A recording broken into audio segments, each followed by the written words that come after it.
If you want to succeed in your career, you have to move forward confidently and reach new heights. But don't forget the simple rule: nothing comes for free, because an offer that's too generous can actually lead not to success but to death, as happened to Lynne.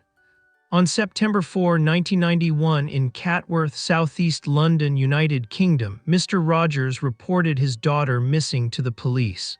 17-year-old Lynne Rogers had disappeared. She was due to return home after a brief interview scheduled for the morning. She was planning to take a job and was due to meet with her employer to discuss the key points of the upcoming job. Her relatives were waiting for news from Lynne. She had to travel quite a distance but had promised to call soon. But 12 hours after her departure, there was still no news from her. Worryingly, the phone number she left didn't work. Her father became worried and contacted the police. Very little was known about her. Lynne Rogers lived with her father and sister. Most of her daily life revolved around her beloved hobby. She had a horse in the stable. She never missed a visit to her animal. Naturally, she changed her plans that day. The police analyzed the missing person's personal life and social environment. Lynne was a very quiet, well-behaved girl, not prone to runaways, with no mental health issues, no addictions, and no connections to the criminal world. She hadn't had any recent romantic relationships. She was focused on her work, wanting to save enough money to get an education and build a life for herself. Lynne had no former problematic boyfriends who might have posed a threat. It seemed as if what happened was related to her trip to a job interview. The girl was very ambitious and wanted to pursue a career. Her main goal was the tourism industry. Despite her young age, Lynne had been working part-time for some time at a company that sold travel products. Shortly before her disappearance, she lost her job because the company closed. The girl didn't want to sit idle and planned to become self-sufficient, so she immediately began analyzing promising job opportunities. Within a few weeks, Lynne sent more than 60 resumes to various companies. Most of them were concentrated in southeast London, as it was the easiest area to reach. As is often the case, most of the resumes went unanswered, but a few employers responded. One man even much more interesting offer than all the others. The young woman immediately focused on him. He introduced himself as a pilot and owner of a private airline. He was very interested in her resume and called Lynne 4 times at home. The pilot offered her the position of flight attendant on a small private plane for businessmen. The job involved accompanying wealthy citizens on flights within Europe. The employer promised a high salary, about £15,000 a month, which seemed much more generous than the expectations of a 17-year-old girl. She considered this a great stroke of luck and believed that the new job would be a real breakthrough for her future career. Lynne was so excited that she ignored all of her father's concerns. The man was skeptical about such a lucrative offer, as Lynne had no experience as a flight attendant. Why was she immediately offered such a position when a more experienced candidate could have been hired? But her daughter was able to calm him down and convince him that everything was fine. However, Lynne's father's suspicions were not unfounded. As the authorities discovered, she was supposed to meet her employer at a train station near her home. The pilot was then supposed to take her to a small airport in Sussex. There they were to transfer to a helicopter and fly to a larger airport, where a private plane was waiting to show the young woman her workplace and all the working conditions. Such a long journey seemed too long to discuss only the upcoming job. This made her father even more suspicious, as everything could have been discussed in an office. But Lynne remained adamant. She clung to the offer and had no intention of backing down. The more the investigative team discovered about the upcoming trip and the flights, the greater their concern became. Everything seemed strange and out of character for a normal job interview, as if the employer wanted to confuse everyone and had therefore hatched such a complicated plan. Particularly suspicious was the fact that the private airline pilot insisted on taking all the documents with him before flying to the meeting. The police spoke with Lynne's younger sister. The girl had received several calls from this suspicious man while he was trying to reach her sister. She confirmed that she had heard airplane noises in the background during the calls. The clear signal for takeoff was clearly audible, Flight 101. For some reason, this sentence stuck in her mind. After speaking with the young woman's family, investigators tried to track down Lynne but quickly lost track. It was unclear where she was, whether she had traveled abroad or was being held in the UK against her will. There was no activity whatsoever. The passport she was required to take with her was never used. She had not crossed the border. The investigation team could not say whether she was alive or dead. This gave her relatives hope. Lynne's father appeared on television and appealed to the public for help. They tried to involve as many people as possible in the investigation, but most of the tips the police received were useless. In the days that followed, Lynne Rogers's disappearance became national news. Volunteer teams and police officers joined the search and circulated photos of the young woman. Initially, transport hubs, train stations, and airports were searched. All people who had been in these locations at the time of the young woman's disappearance were interviewed. Thus, the first important witness emerged, reporting that he had gone to a telephone booth at a train station in Sussex to make a phone call. The booth was occupied by a man who was discussing a strange topic. The witness overheard the conversation by chance. The information relayed almost completely matched the job offer Lynne had received. It also mentioned a high-salary helicopter rides and flights across Europe. The man was holding a device that imitated airplane noises. It all looked strange and didn't sound like a typical job offer. The choice of location and circumstances, the man's behavior, and even the date the conversation was overheard led the police to suspect that this man could be the mysterious pilot of a private airline.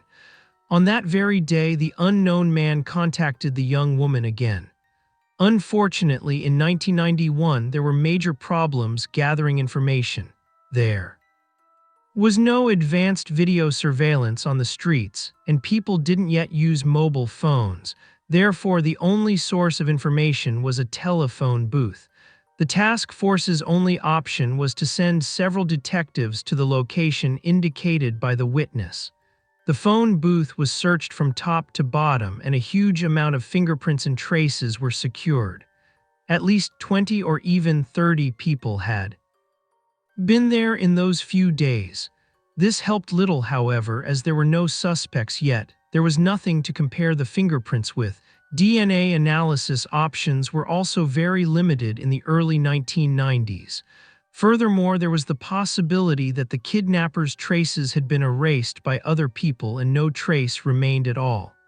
In any case, they acted quickly. They hoped Lynne Rogers was still alive. 5 days after her disappearance, a body was found 50 kilometers from her hometown. A hunter was walking through a dense forest in Rotherfield, East Sussex. The man noticed a suspicious pile of branches in a bramble, beneath which he discovered the body of a young woman lying face down. The man immediately alerted the police. The inquest determined that the victim had been lying there for several days. She was fully clothed but without any personal belongings. The deceased's identity could not be established because she had no identification.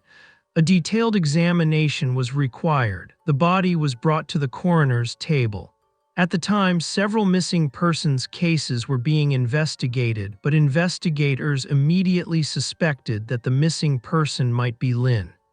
After visual examination, the coroner discovered only one notable detail: a scar on her left knee. This feature matched that of the missing Lynne Rogers. Based on the dental records, the deceased was positively identified as Lynne. From that moment on, the search and rescue operation was transformed into a homicide investigation. It was clear that the girl's death had not been accidental. While Investigating the cause of 17-year-old Lynne's death, the coroner discovered signs of strangulation. In addition to significant bruising on her neck, numerous capillary ruptures were noted on her face, including in her eyes, which also indicated suffocation. The motive for the attack may have been rape, but no such marks were found on the victim's body. The abrasions on her chin were incomprehensible, but on the first day the coroner couldn't determine their origin. The next day it dawned on him, the expert recognized them as human bite marks. Aside from being a frightening sign, the suspected perpetrator's dental marks could be a valuable clue, as each person leaves unique bite marks. The suspect's footprints had to be compared with the killer's print. However, there was a problem: there were no suspects yet. Unfortunately, this didn't provide any concrete clues to the perpetrator. It was still unclear whether the employer with the generous offer for Lynne had anything to do with it, and in which direction the investigation should go. The investigators decided to revisit all available sources of information. They began by interviewing Lynne's sister. From her alone, they collected about 95 pages of biographical data about the girl. Although statistics show that half of this information is useless, it is necessary to gather it to understand who the victim might have come into contact with. In this case, this was very time-consuming. The search for witnesses continued at the transport hubs the girl might have visited. They traced her route from the moment she left the house on the day of her disappearance. This led to the emergence of another interesting witness, who turned out to be a London taxi driver. On the day the girl disappeared, he was waiting for his next customer at Charing Cross Station. There he saw an attractive young woman who looked very elegant. He couldn't take his eyes off her. He was so impressed by her appearance. Had prepared meticulously for this interview. She had applied beautiful makeup and put on her best dress to fit the image of a flight attendant. According to the taxi driver's description, this woman's appearance matched Lynne's. She simply stood there waiting for someone until a blue car pulled up, into which she got. Later, during the investigation, the man recognized her when he saw a photo of the missing woman in the newspaper. It turned out that this taxi driver from Charing Cross was the last person to see the girl alive. He couldn't identify the car exactly. He didn't have the license plate number or the make or the driver's face, but he was able to give the police initial clues. Fortunately for the investigators, this taxi driver had a good memory. The unusual color of the car was very clearly imprinted in his memory. Charts of standard colors were compiled and shown to him.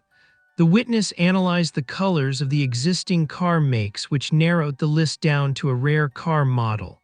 The taxi driver also reported that the driver of the vehicle was wearing a pilot's uniform, which also proved to be an important clue. This confirmed the investigators' suspicion that the employer was involved in the murder. Law enforcement then decided to talk again with the first witness who had seen the suspect in the phone booth. He repeated his story, but now the investigators were interested in the details. As it turned out, the first witness had noticed that the man had taken a recording device out of the phone booth and turned it on during the conversation. According to Lynne's sister, this could have been recorded aircraft noises from the airport, exactly the takeoff clearance for Flight 101. The man also remembered that the suspect was holding a piece of paper that looked like a resume. This is how investigators learned that the suspected hijacker had somehow obtained Lynne's resume, including a photo and recommendations. Investigators then returned to the victim's family, hoping to complete the list of companies to which she had sent her application documents. A notebook was found in her room in which she had listed over 300 companies that interested her. As far as was known, she had sent 60 resumes to various companies, including her address and phone number. The next step was to determine which of them had received the resume and who might be using it. Lynne's sister also helped save time. When the girl had a brief conversation with the mysterious employer, he explained that he had received the resume at an office in Greenwich. In the deceased woman's notebook, there was only one entry for an organization at this address. It was called Africa Hinterland. Interestingly, this organization was no longer active in the aviation sector at that time. It had closed down. The police officers went to the office center where the airline's branch had previously been located. There was a central office there that received and forwarded mail. There was a separate compartment for closed companies which contained all mail addressed to Africa Hinterland. Lynne's resume was supposed to be among them, but they couldn't find it. One of the office center employees came to their aid. The man remembered that on one of the days when Africa Hinterland was closed, a man came here and introduced himself as an employee of the company. He remembered him because he had never seen him before the company closed. He looked too strange and had driven a blue car. The office center employee couldn't identify the exact make, but the description matched the color of the car the witness, a taxi driver at the train station, had seen. The man driving this car gained access to the airline's mailbox and took several documents. Lynne's CV was likely among them. A new witness from the business center was able to provide investigators with even more valuable information. He had found out the man's name. This was necessary in order to hand over the documents to him. This led to the prime suspect, a 36-year-old man named Scott Singleton. However, the witness's statement was not enough. The investigators continued their investigation. They managed to find a parking ticket that had been issued in Scott's name that day. This allowed them to link the information. The man was observed, and it turned out that he had made the call from a payphone. This provided two crucial matches. The police then took a closer look at Scott Singleton's background. He was a 35-year-old bachelor. He had been divorced long before these events and had two children whom he saw regularly. It turned out that he had a criminal record, not for serious crimes, however, but only for some minor offenses for which he had been fined. It was strange that he had so suddenly gone from minor offenses to a brutal murder. On September 28, 1991, investigators concluded they had sufficient evidence to arrest Scott. With the prime suspect behind bars, the police had more opportunities to test their suspicions. After obtaining the search warrant, a search of his home was carried out. There they found a pilot's uniform and a transmitter that operated on several of the airline's frequencies. It was assumed that this device made it possible to imitate the noise of the airport or control tower when he called Lynne Rogers. The black fibers found on the victim's clothing matched the fibers found in Scott's home and on the passenger seat of his car. Scott did indeed own a blue car, which the taxi driver had described. Other suspicious items were found, indicating Scott Singleton's increased interest in airlines. However, it was unclear why he pretended to be a pilot and led a double life. The prime suspect had two wives, his ex-wife Pet and his current girlfriend Kim. Both believed he was a qualified pilot. In reality, he had no training or solo flight experience. His only connection to aviation was that he had once taken flying lessons at an airfield. However, he hadn't completed this training either. But why he surrounded himself with lies and cheated on all the women around him remained a mystery.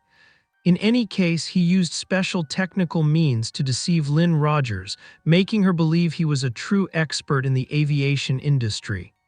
However, suspicions remain that he had access to the control tower, which allowed him to make the relevant recording and play it back when he called the woman.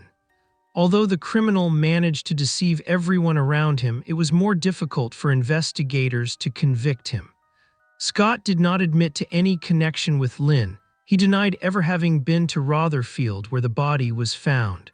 The arrested man provided an alibi, stating that on the day of the disappearance, he met with his ex-wife to see his children and upon his return spent time with his girlfriend Kim. When police contacted his current and ex-girlfriends to confirm or refute the alibi, both initially confirmed Scott's statement. However, they were unable to provide any further information about what else had happened that day or what they had done. Both were unable to answer a single question and behaved suspiciously. The longer the investigators spoke with them, the shakier their conviction in these statements seemed. They both quickly admitted that Scott hadn't been with them that day. He had been absent practically from morning to night, and the next day he met with both of them and convinced them to tell the police he had been with them. They agreed to stick to his story. It was all a lie, even this man's real name was Andre Reich, which he had changed to Scott Singleton. The prosecution gave the investigative team only 36 hours from Scott's arrest to gather all the key evidence and file charges. However, the chain of lies was so convoluted that this time might not be enough. A key piece of the puzzle was a bite mark. An impression of Scott Singleton's teeth had to be taken to compare it with the marks on the victim's chin. It's not surprising that he refused to take a print. Without this important evidence, no charges could be brought against him, and without his consent, it was impossible to take a print. The remaining evidence was indirect, so the man had to be released. Another valuable source of information could have been the blue car Scott used to pick up Lynne on the day of her abduction and murder. Such a car was indeed registered to Scott, but by that time it had already disappeared. Investigators continued to circulate a wanted notice with the vehicle's details. Regular calls and reports came into the police, but almost all turned out to be false or even malicious, as they required additional time for verification. However, there was no other way to obtain valuable information. Finally, a man contacted the police who had seen a vehicle matching the description in Rotherfield. It was parked in a dark side street not far from where Lynne's body had been found in the woods. After the car had been standing still for several days, the man wrote down the make and license plate number. After an inspection, it turned out to be Scott's. The found car made it possible to prove the perpetrator's lie. He could finally be connected to the crime scene. Now the connection to the body had to be confirmed. The fingerprints from the phone booth did not match Scott's, but this did not prove his innocence, as the phone booth had been used by many other callers, and the perpetrator's fingerprints could simply have been wiped off. The connection to the body could only be confirmed by a dental impression. Unfortunately, at that time there were no computer records or photos available through the health database. Therefore, law enforcement authorities began contacting dentists in Scott's neighborhood directly and manually searching for all the information. This was a very laborious and time-consuming task. There was a risk that the information might not be found at all. Nothing prevented the suspect from introducing himself to doctors under a different name. Eventually, they managed to find an X-ray of Scott's teeth and his dental chart. However, all of this proved useless. In the case of the marks on Lynne's body, a plaster cast was required. Such models have a limited shelf life. They aren't kept forever, so the cast might have been destroyed. Police eventually located a dentist who had treated Scott Singleton. He confirmed that the dental impression needed to be preserved. This allowed a comparison to the bite mark on Lynne Rogers's chin. The forensic pathologist who conducted this analysis was certain that the mark on the victim's body was made by the suspect. The mark matched his dentures exactly, including the unique characteristics of the injuries and wear. Finally, the investigative team had all the information they needed to make another arrest on October 10 and charge 36-year-old Scott. The prosecution assumed that the perpetrator had discovered Lynne's resume by chance when he visited his company's workshop and saw the airline's mail. He immediately liked the young woman. He quickly discovered that Lynne lived not far from his current girlfriend, Kim, and he often visited the area. He probably even observed his victim. The man was interested and wanted to start a relationship with Lynne. He lured her to a meeting under false pretenses. The girl probably saw through his lie and rejected him during the meeting when she realized that he was not a pilot and that the job offer was just a lure. The girl may have reacted violently to the deception. Scott did not rape her but feared to be discovered, so he beat her, strangled her, and then hid the body. The perpetrator continued to deny his guilt. Therefore, it was unclear where exactly the young woman had been murdered. Had he attacked her in the car or taken her to the woods and strangled her there? Only the perpetrator himself could confirm or refute these suspicions. While the prosecution prepared for trial, the investigation into the suspect continued in the hope of finding the missing facts. The final piece of the puzzle was about to emerge. The version they settled on was that Lynne had seen through Scott's lies. The murderer didn't want to leave a witness alive who could completely destroy his invented world. He was distraught that his plan had failed. Investigators knew that during a conversation with Lynne, the signal for takeoff for Flight 101 could be heard in the background. It was assumed that a special radio scanner was used for this.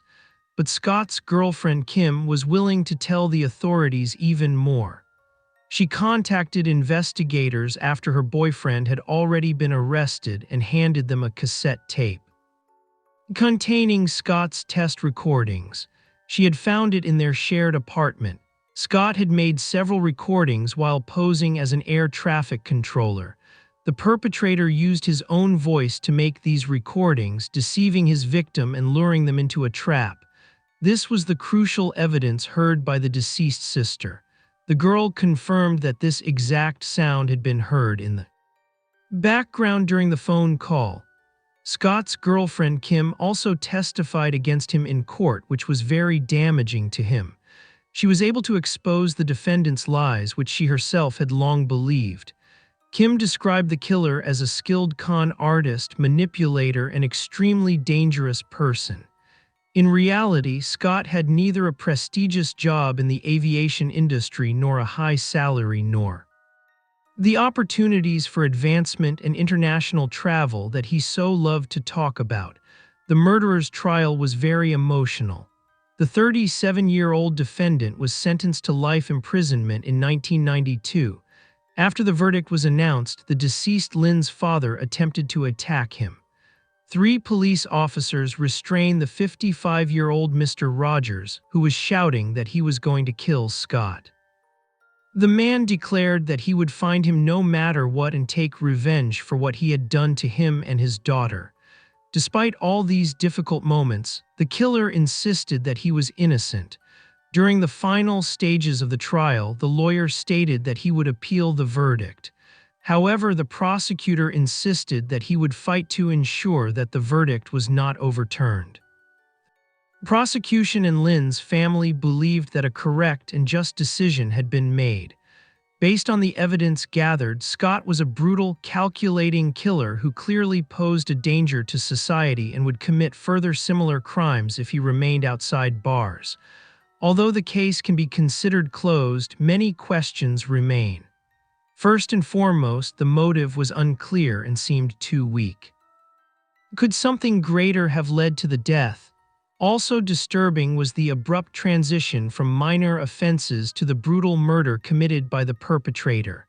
People don't usually become murderers out of nowhere. The severity of their crimes increases gradually. Therefore, suspicions persisted that Scott might have additional victims. However, this version of events could neither be proven nor disproven. In any case, he continued to maintain his innocence and declared that he would fight for his freedom until the end. However, all his appeals have been rejected, and he remains behind bars. Thank you for watching, and take care of yourselves.